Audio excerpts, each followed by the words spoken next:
Arrêtons de catégoriser les aliments. Très souvent, on entend dire on ne mange pas ci, on ne mange pas ça. Mais en réalité, faut-il vraiment catégoriser les aliments? Nous allons découvrir dans cette vidéo ce qu'il faut se retenir et si réellement il existe de mauvais ou de bons aliments. En réalité, il n'y a pas de bons ou de mauvais aliments. Tout dépend de comment vous les consommez, quand vous les consommez et dans quelle proportion vous les consommez. Le plus important, c'est le total calorique que l'aliment apporte. Certes, il y a des aliments sains et des aliments moins sains. Mais cela ne veut pas nécessairement dire qu'ils sont bons ou qu'ils sont mauvais.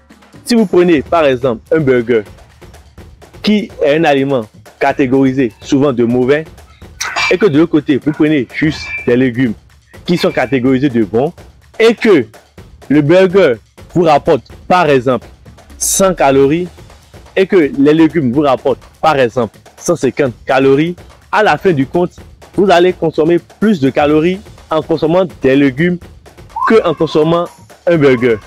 La conclusion, c'est que vous allez prendre du poids malgré que vous consommez des légumes au quotidien. Et celui qui prend son burger va perdre du poids parce qu'il y a moins de calories au total dans son repas. Si on passe sur cette base, l'important c'est le total calorique contenu dans l'aliment. Toutefois, les aliments catégorisés de moins sains sont souvent plus riches en calories que les aliments catégorisés de sains. Mais cela ne veut pas dire systématiquement qu'ils sont bons ou mauvais.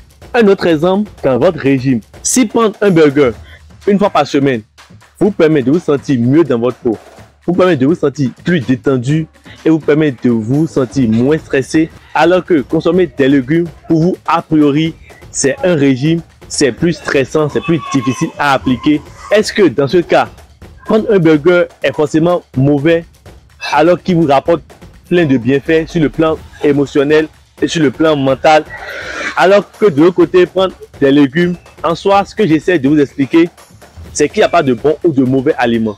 Tout dépend de quel impact cet aliment a sur vous, sur votre bien-être en général.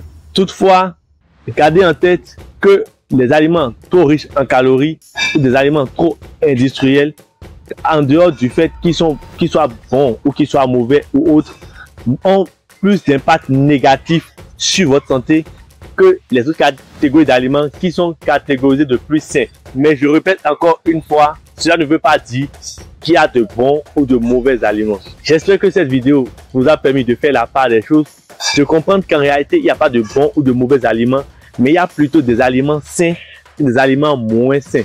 Portez-vous bien. Je vous retrouve très bientôt pour une nouvelle vidéo. Pour l'instant, portez-vous bien. Et si vous avez des questions sur l'alimentation en général, sur l'impact de votre alimentation sur votre routine quotidienne ou votre bien-être en général, n'hésitez pas à me laisser des messages en commentaire. Je me ferai un plaisir de vous répondre.